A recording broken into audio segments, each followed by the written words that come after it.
왜 개인들은 주식시장에서 돈을 못 버는가?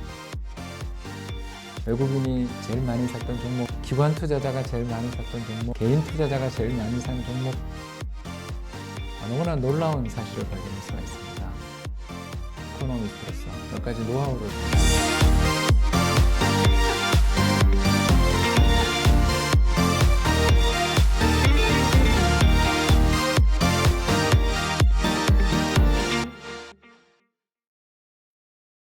네, 안녕하세요. 독립리서치회사 EAR 리서치의 대표를 맡고 있는 홍춘욱입니다.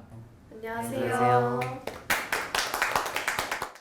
오늘 여러분들을 모시고 자본시장과 경제의 연관 등에 대해서 25년차 이코노미스트로서 몇 가지 노하우를 말씀을 드려볼까 하는데요.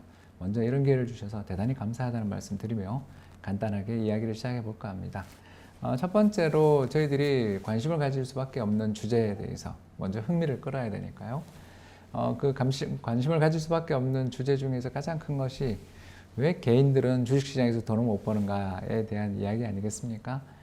이 주제에 대해서 참 많은 연구 논문이 나와 있는데 저는 여러 가지 거래 데이터나 이런 거를 중고사 다니다가 또 지금 리서치를 하는 입장에서 해보기 어려워가지고 어떻게 했냐면 거래소에 매 1년간 연간 단위로 개인과 외국인 기관 투자자가 가장 많이 샀던 종목 리스트를 줘요. 그럼 어떻게 하겠어요?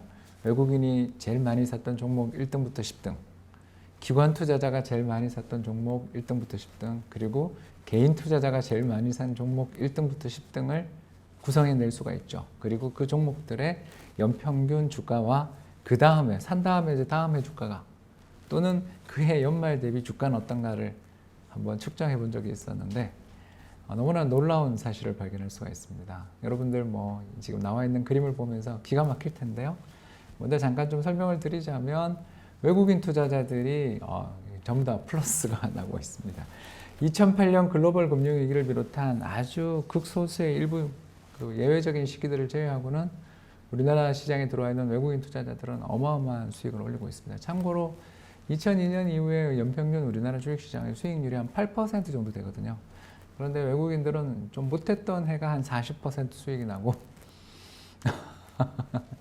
그리고 특히 2011년처럼 미국의 S&P 신용등급 강등 사태 혹시 기억나시는지 모르겠어요. 특히 그해 일본 대지진이 있었죠.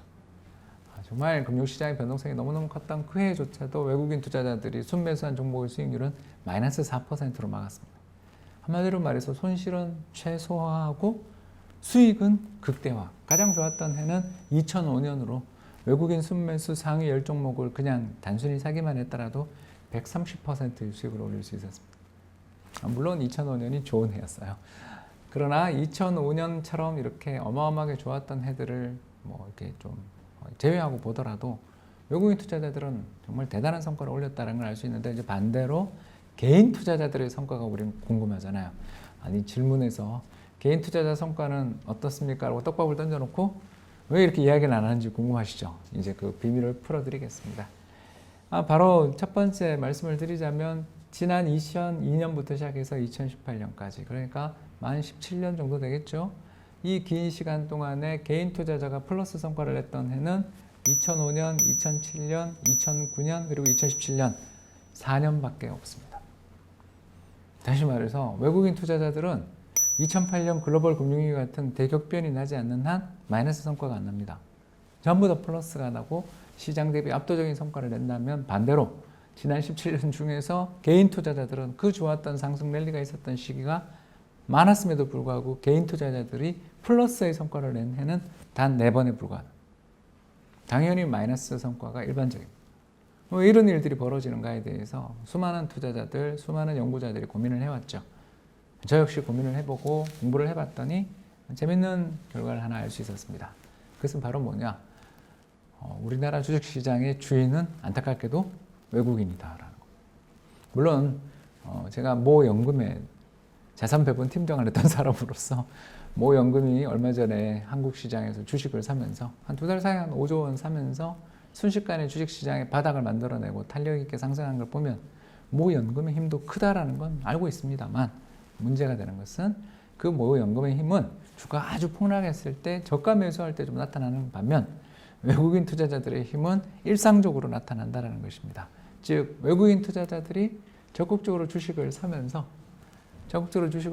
지속적으로 계속 자신들의 지분율을 올려나가는 시기와 한국 코스피 시장의 대세 상승 국면들은 거의 대부분 일치하고, 반대로 외국인 투자자들이 한국 시장에서 지속적으로 매도를 하고 있는 시기가 나타나면 그때는 버텨요.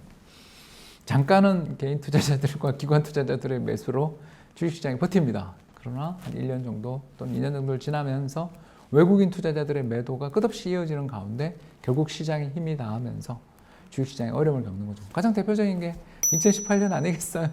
2018년에 외국인 투자자들이 매도할 때 아유 저러다 말겠지 그랬었지만 결국 2008년 3월을 고비로 코스피 지수 2600선을 고점으로 해서 시장이 한때 2000선이 무너지는 약세를 보였던 2018년의 경우가 아주 대표적이고, 또 2007년도 역시 마찬가지였습니다. 외국인 투자자들이 대규모 순매도를 기록하고 있었지만 그때 주식시장에 어마어마한 펀드붐, 혹시 친디아 뭐 이런 용어들, 브릭스 뭐 이런 용어들 기억나세요? 신흥국 시장으로 투자를 하면 떼돈을 벌 수 있다라는 그런 생각들 속에서 주식시장에 또는 운용사의 돈이 엄청나게 모여들었지만 그때 외국인 투자자들이 한국 시장에서 공격적인 매도를 단행했죠. 그 결과는 우리 아는 바와 같이 2008년 코스피 지수가 2060포인트에서 890포인트까지 하락률 마이너스 60%라는 참혹한 성과를 기록하면서 결국 이번에도 외국인이 이기게 되고요. 이렇게 되다 보니까 외국인들은 금융시장에서 또 하나의 영향력을 갖게 돼요. 바로 뭐냐? 쟤들이 팔면 이유가 있겠지 라는 생각을 사람들이 갖게 되는 거죠. 그렇게 되니까 외국인 영향력들이 점점 더 커지는 것입니다. 왜 외국인들은 이렇게 이 영향력을 제외하고 외국인 투자자들은 왜 한국 시장에서 이렇게 압도적인 성과를 내는가 생각해보면 제 생각에는 두 가지가 아닌가 생각됩니다. 첫 번째는 당연히 정보력이죠. 저도 모연금 다닐 때 외국인 투자자들과 함께 컨퍼런스도 많이 가고 또 기업 방문, 컴퍼니 비지트 할 때 외국인 투자자들 만나는데 우리랑 좀 다른 게 일단 거기는 머리가 허연 영감님들이 오십니다. 벌써 삼성전자 자기 분석한 지 25년 됐다. 그리고 이번에 매년 한 3번씩 4번씩 가니까 이번에 가면 삼성전자 100번째 가는 거다. 뭐 이런 분들한테 과연 개인 투자자들이 붙어서 이길 수 있는가? 이런 문제들을 전형적으로 우리 경제학 공부하는 학생들은 아시겠죠. 정보의 비대칭성이 존재할 가능성이 높은 시장이다. 이렇게 볼 수 있습니다. 한마디로 말해서 중고차가 시장에 딱 나왔는데 수리 경력 25년 차 엔지니어와 지금 막 차를 보러 간 대학생이 같은 차를 보더라도 판단이 정반대로 가겠죠. 우리는 새 차가 잘 됐나 이런 거에 관심 있을 거고요. 그런 분들은 이상한데 왜 여기가 색깔이 다르지? 변색이 있네? 뭐 이러면서 시트 위치가 왜 이래? 이러면서 차를 다르게 볼 것입니다. 그런 것처럼 오랜 경력을 가지고 있고 또는 정보의 깊이가 다른 사람들이 시장에서 이길 가능성이 높다. 이게 첫 번째고, 두 번째는 더 예민한 문제가 되겠는데요. 그것은 바로 우리나라 시장에서 외국인 투자자들이 자신들의 어떤 잘 통용되는 전략들, 해외에서 성공적이었던 전략들을 한국에 가져와서 유효적절하게 잘 써먹었다. 아까 말씀드린 것처럼 우리나라 주식시장이 상당히 외국인 투자자들에 의해서 휘둘리고, 더 나아가서 개인 투자자들이 뒷북을 좀 치는 경향이 있고, 또 개인 투자자를 비롯한 우리 국내의 어떤 기관 자금들이 적극적인 매수에 나타날 때가 지나고 보면 시장이 오히려 안 좋아질 때가 많다는 것은 뭘 의미하냐면 시장이 예측하기 어려우며 수익률의 흐름이 안정적이지 못하다는 이야기와 귀결되겠죠. 그것이 바로 우리나라 코스피 지수의 연간 수익률 분포, 히스토그램, 벌써 옛날에 배웠던 게 나오는데 도스 분포표라고도 하는데요. 뭐든 좋습니다. 간단하게 말해서 어떤 수익률을 기록했던 빈도가 어떻게 되느냐라는데, 종합주가지수는 1981년, 정말 옛날 일입니다. 81년부터 시작해서 2018년까지 연평균 상승률이 무려 8.16%. 주식을 우리가 미워하면서도 피할 수 없는 이유가 이런 수익을 주는 게 없죠.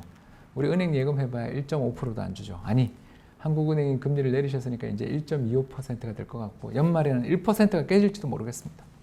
이런 상황에서 8% 수익을 주는 시장을 우리가 기대해 보는데, 안타깝게도 0에서 20%, 다시 말해서 8% 수익률 앞뒤 전후 10% 정도의 수익을 기록하는, 제로에서 20%의 수익을 기록할 확률이 얼마냐? 안타깝게도 5년에 한 번밖에 없다라는. 그 수익률이 어떻다? 극단적이다. 그러면 질문이 나오죠. 아니 도대체 우리나라 주식시장이 평균적인 성과를 내지 못하는 시장인데 어떻게 8.16%나 낼 수 있어요? 궁금하죠? 그거는 바로 10년에 한 번 오는 대박장에 대부분 다 벌고 나머지 시간에는 수익률이 좀 저조하거나 그저 그런 상황을 보낸다는 겁니다. 따라서 오늘 이야기를 정리해 보자면 개인 투자자들은 주식시장에서 되게 힘든 시간을 많이 보냈고 그렇게 된 이유를 살펴봤더니 외국인 투자자들이 시장을 좌지우지하고 있는 상황에서 그들이 가지고 있는 우위에 있는 전략들 거기 더 나가서 정보의 비대칭성을 잘 이용하는 것 같더라. 그리고 이런 관계로 결국 주식시장의 수익률은 8% 전후의 수익을 기대할 확률은 5분의 1밖에 20% 정도에 불과하고 대부분은 극단적 수익률 아주 수익이 잘 나거나 아주 수익이 나쁜 그런 시기로 양분된다는 것입니다. 결국 주식시장에 투자하면 한 8% 정도 주지 않겠어?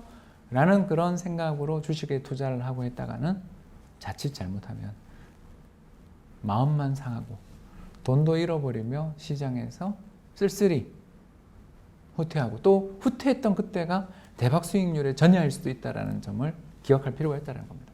그러면 이 어려운 시장을 우리 어떻게 대응할 것인가에 대해서는 다음 시간에 설명드릴 것을 약속드리며 이만 방송을 마칠까 합니다. 경청해 주셔서 대단히 감사합니다.